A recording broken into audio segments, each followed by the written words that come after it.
तो इस कहानी की शुरुआत होती है कुछ पहाड़ी शेरों को दिखाते हुए जो पास के जंगल में घूम रही थी। ये सब लायंस फैमिली मेंबर्स थे। इनमें से लायन डैड अपनी फैमिली को कहता है कि कभी भी इंसानों पर भरोसा मत करना, वो बहुत खतरनाक होते हैं, हमेशा उनसे दूर रहना, कभी भी तुम्हारी जान ले सकते हैं। ये सुनकर सबसे छोटा लायन कहता है, लेकिन हम तो पहाड़ी शेर अच्छे होते हैं ना, तो फिर वो हमारी जान क्यों लेंगे, क्योंकि हम भी तो किसी को कोई नुकसान नहीं पहुँचाते ना। जब डैड लायन कहता है वो बात ठीक है, लेकिन इंसान कभी भी अपना रूप बदल सकते हैं, इसलिए उन पर यकीन करना किसी बेवकूफी से कम नहीं है। मगर छोटा लायन फिर भी इस बात को कबूल करने को तैयार नहीं था। वो इंसानों के बारे में जानना चाहता था, इसीलिए अपने डैड की लाख मना करने के बाद भी वो उस तरफ भाग जाता है जहाँ इंसान रहते। इसके बाद सीन शिफ्ट होकर आता है कहानी के मेन कैरेक्टर जे पर, जो एक बच्चा है और ये लायंस वाला सपना देखकर अचानक उसकी नींद खुल जाती है। अब यहाँ मैं आपको जे की चौंका देने वाली हकीकत बताती हूँ। तो जे असल में वही लायन बच्चा है। असल में वो शेप शिफ्टर है, जिसके दो रूप होते हैं, जानवर और इंसान वाला। जब चाहे वो इंसान में खुद को बदल सकते हैं और जब चाहे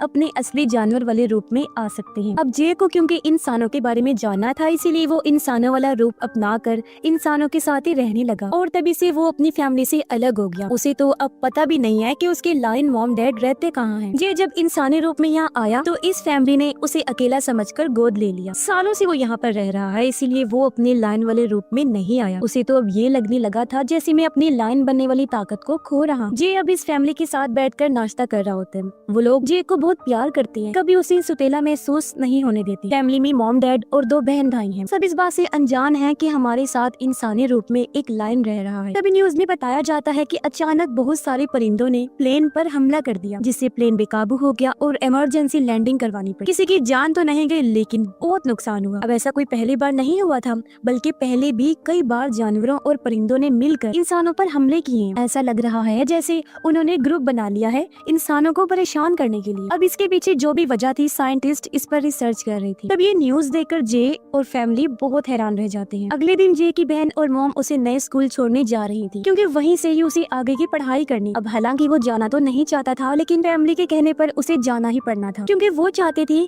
कि जे का कुछ दिमाग खुले और वो अच्छा महसूस करे, दुनिया के बारे में उसे पता चल सके। रात को जब ये लोग एक होटल में आराम करने के लिए रुके तो जे कुछ भेड़ियों को देखता है जो किसी खास मकसद से एक फैक्ट्री की तरफ जा रही थी, जिससे उसे काफी हैरानी हुई। अगली सुबह ये लोग उस हाई स्कूल में पहुंच जाते हैं, जहाँ की हेड जे का वेलकम करते हुए उसका नाम वगैरह पूछती है। फिर वो उसकी मॉम को तसल्ली देते हुए कहती है कि अगली बार जब आप जे से मिलने आएंगे ना, तो आपको इसमें काफी अच्छे बदलाव नजर आएंगे। आपको जरा भी परेशान होने की जरूरत नहीं है, क्योंकि यहाँ के सभी बच्चे आपस में बहुत प्यार से रहते हैं। तब ये सुनकर मॉम को भी तसल्ली हुई और वो उसे गुड बाय कहकर चली जाती है। उनके जाने के बाद हेड जे को कहती है, हम तुम्हारे बारे में सब कुछ जानते हैं कि तुम इंसान नहीं, एक शेप शिफ्टर हो, और सिर्फ तुम ही नहीं, यहाँ का हर एक बच्चा शेप शिफ्टर ही है, जिन सबको यहाँ ट्रेन किया जाता है कि किस तरह अच्छे तरीके से वो अपने दोनों रूपों के साथ रह सकते हैं। तो मुझे बताओ कि तुम कौन से वाले जानवर हो। अब ये सुनकर तो जी हैरान रह जाता है कि इनको तो पता है, इसीलिए वो बता देता है कि मैं पहाड़ी लायन हूँ। जो सुनकर हेड एकदम हैरान रह गई। उसे खुशी भी हो रही थी, क्योंकि आज पहली बार उनके स्कूल में एक शेर आया था, इसीलिए वो जे को कहती है कि सब तुम्हें काफी पसंद करेंगे, और उसे वो बाकी बच्चों से मिलवाती है। सभी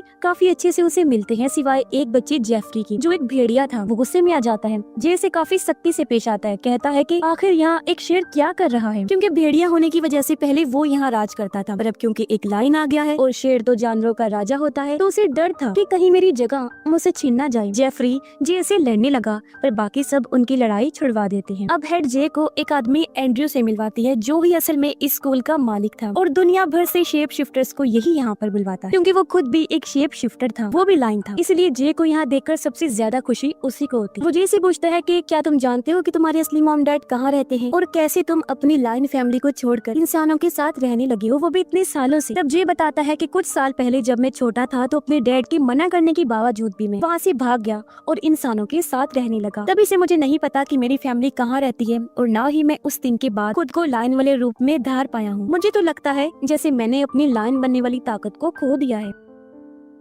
तब एंड्रयू से कहते हैं, इसीलिए तो हमने तुम्हें यहाँ बुलवाया है, ताकि तुम अपनी ताकत का सामना करके उसे समझ पाओ, और देखना फिर तुम कितने बेहतर बन जाओगे। हेड जे को उसका कमरा दिखाती है जहाँ वो रहने वाला था। जे अपनी रूममेट से मिलता है, जो प्यारी सी गुलहरी थी। हमें पता चलता है कि यहाँ शिकार करने वाले खतरनाक और शिकार होने वाले मासूम जानवर सब एक साथ रहते हैं। किसी को भी लड़ाई करने की इजाजत नहीं, क्योंकि लड़ाई करने के लिए सिर्फ क्लास थी, इसलिए सब जानवर बहुत अच्छे से रहते थे। अब जे की क्लासमेट गुलहरी लड़की, जिसकी उसके साथ दोस्ती हो गई थी, वो जे को क्लास में ले जा रही थी जो जंगल में थी, क्योंकि इनकी क्लास का टाइम हो चुका था। तभी इनके साथ गुलहरी लड़की की दोस्त भी शामिल हो जाती है जो एल्क थी, वो जानवर जिसके सर पर बहुत सारे सींग होते हैं। सब बच्चे जब क्लास में आते हैं तो इनका टीचर इनके जानवर बनने वाली ताकत पर कंट्रोल करना सिखाता है। जब उसे पता चला कि जे न्यू स्टूडेंट है तो उसी से शुरुआत करता है। वो जे को कहता है कि चलो जे, सबको दिखा दो कि तुम क्या हो और अपने जानवर वाले रूप में आ जाओ। अब जे लायन बनने की कोशिश तो करता है, लेकिन इतने सालों से जानवर ना बनने की वजह से वो ऐसा नहीं कर पाता। तब हेड उसे आकर कहती है कि आंखें बंद करो और सोचो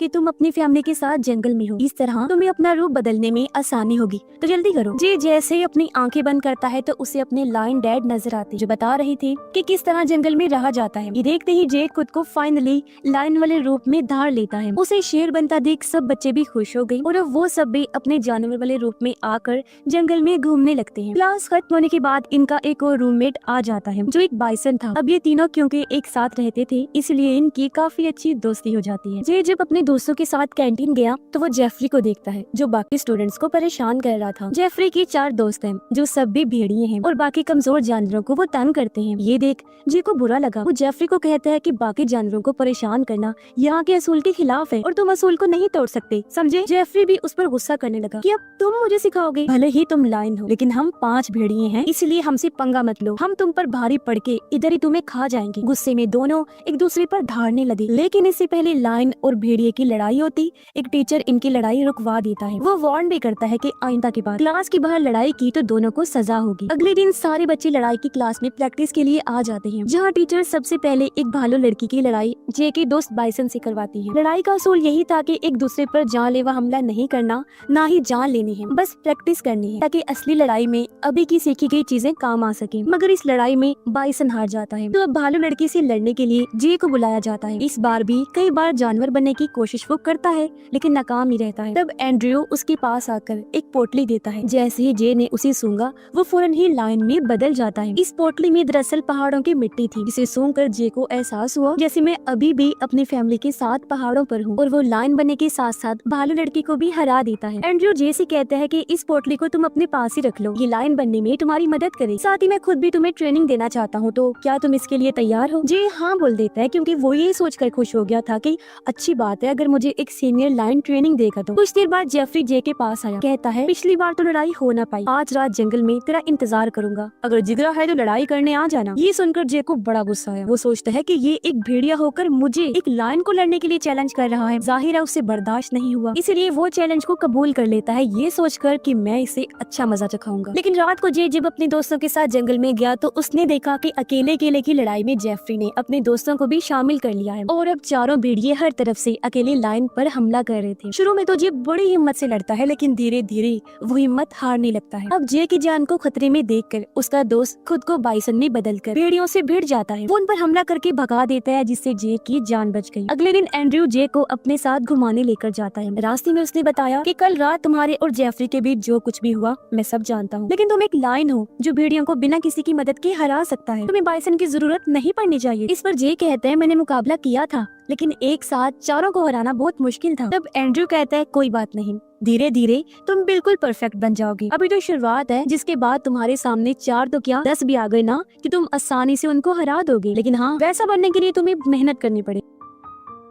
फिर वो जे को वापस स्कूल छोड़ देता है। हेड आकर एंड्रयू से कहती है कि सुनो, अगर सबसे ज्यादा अहमियत तुम जे को दोगे ना तो बाकी बच्चों पर इसका बुरा असर पड़ेगा, इसीलिए हमें सबके साथ एक जैसा ही पेश आना चाहिए। तब एंड्रयू ने कहा कि जे खास है और उसे स्पेशल फील भी तो करवाना है ना, जो मैं उसे करवाऊंगा, खास ट्रेनिंग उसे दूंगा। इतना बोलकर वो चला गया। अब क्योंकि क्लास से बाहर जेफरी, उसके दोस्तों और जे ने लड़ाई की थी इसलिए सबको किचन में काम करने की सजा दी जाती है। लेकिन फिर चुपके से एल्क लड़की जे को अपने साथ जंगल में लेकर जाती है जहाँ स्कूल के काउंसिल्स की मीटिंग चल रही थी। वो जे को बताती है कि ये सब लोग इंसानों को नुकसान पहुंचाने के लिए प्लान्स करते हैं। जैसे सुनने में आया होगा कि जानवरों और परिंदों ने इंसानों पर हमले किए हैं, तो ये इन लोगों ने ही किया था ताकि इंसानों को नुकसान पहुंचाया जा सके, बिल्कुल वैसे ही जैसे शिकारी जानवरों को पहुंचाते हैं। तभी एक परिंदा उड़ते हुए वहाँ आता है जो और कोई नहीं बल्कि हेड थी, क्योंकि वो भी इन्हीं सब में शामिल थी, जो देखकर जे काफी हैरान रह जाता है। अगले दिन एंड्रयू जे को जंगल में लेकर जाता है उसे ट्रेन करने के लिए और शिकार करना सिखाता है। थोड़ा सीख लेने के बाद जे अपना पहला शिकार करता करता है, जिससे उसे काफी खुशी हुई। रात को जे फिर से जेफरी और उसके दोस्तों को फैक्ट्री की तरफ जाते हुए देखता है। इस बार वो उनका पीछा करता है ताकि जान सके कि आखिर ये लोग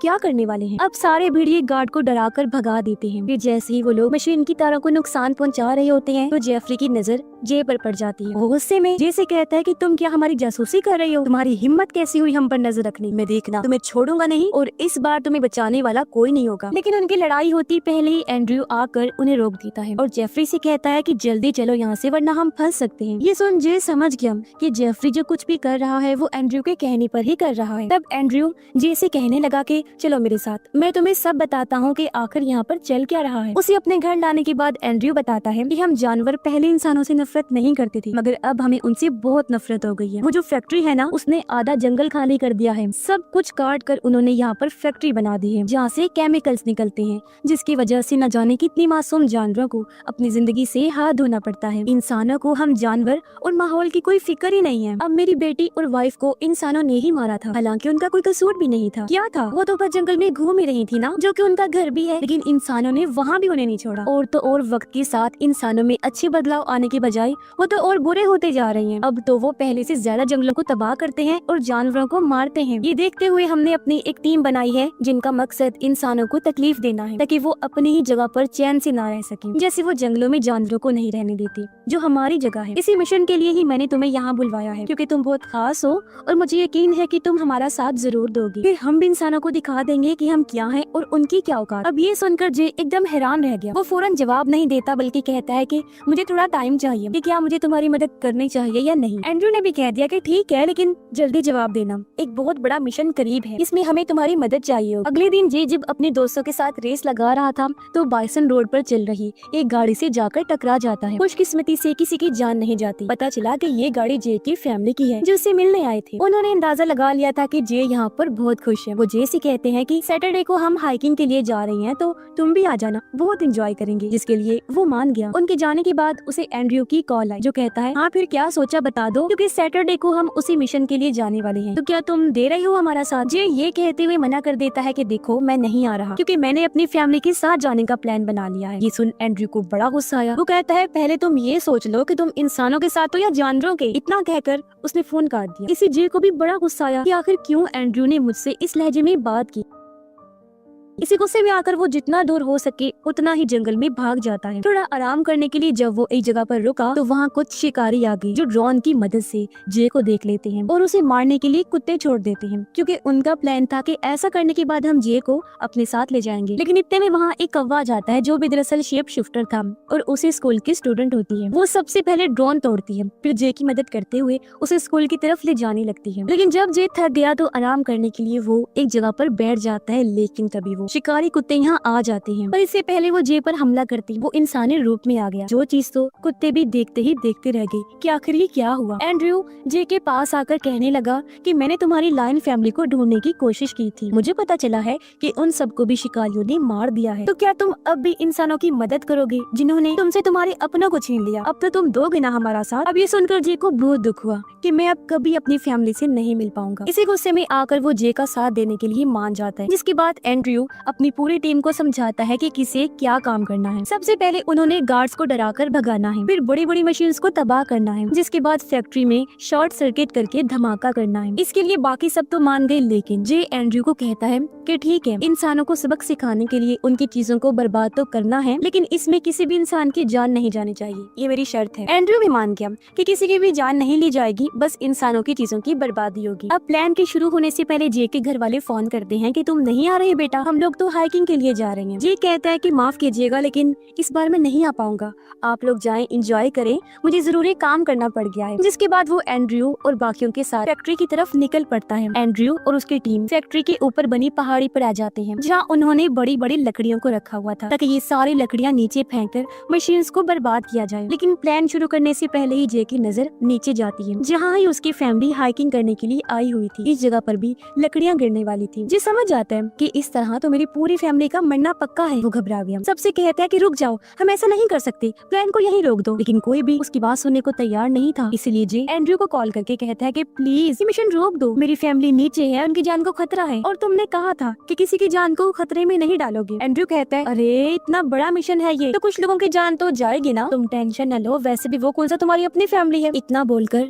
उसने फोन रख दिया। जे को बहुत गुस्सा आया कि मुझसे बहुत बड़ी गलती हो गई इस एंड्रयू का साथ देकर। वो परेशान हो जाता है क्योंकि अकेला वो कुछ भी नहीं कर सकता। लेकिन एन वक्त पर उसके दोस्त यहाँ आ जाते हैं क्योंकि वो समझ गए थे कि जे किसी परेशानी में है, तो वो उसकी मदद करते हैं। इससे जे को भी थोड़ी तसल्ली हुई कि चलो मेरे साथी तो आ गए हैं। लेकिन अब एंड्रयू के साथी उनसे लड़ने लगे ताकि वो मिशन को पूरा कर सके। इतनी ही देर में यहाँ एंड्रयू भी लायन वाले रूप में आ गया था, जो जे से ही लड़ने लगता है। इस लड़ाई में वो सारी लकड़ियां रस्सी से छूटकर नीचे गिरने लगती हैं, पर खुशकिस्मती से नीचे खड़ी जे की फैमिली लकड़ियों को आते हुए देख लेती है, इसलिए वो लोग फौरन साइड पर हट जाते हैं। लेकिन जे की छोटी बहन जो हेडफोन में गाने सुन रही थी, उसे आवाज नहीं आती, पर इससे पहले लकड़ियां उस पर गिरकर उसकी जान जाती। ठीक वक्त पर जे आकर अपनी बहन की जान बचा लेता है। अब इसे एंड्रयू का प्लान तो कामयाब हो चुका था, लेकिन खुशकिस्मती से जे की फैमिली की जान भी बच गई थी, जिससे वो बहुत ज्यादा खुश हो जाता है। लेकिन वो एंड्रयू के पास आकर उस पर बहुत चिल्लाता है कि तुमने मुझसे झूठ बोला था कि इंसानों को नुकसान नहीं पहुंचाओगे, इसलिए आइंदा कभी मैं तुम्हारी किसी भी बात पर यकीन नहीं करूंगा। इतना बोलकर वो अपने दोस्तों के साथ वापस स्कूल आ जाता है, जहाँ भी सारे लोग बहुत खुश थे क्योंकि उसने इतना बहादुरी वाला काम जो किया था। तो इस मूवी से ये मैसेज मिला कि जंगल और जानवरों के साथ कभी बुरा नहीं करना चाहिए। और इसी के साथ ही ये फिल्म इधर ही खत्म हो जाती है।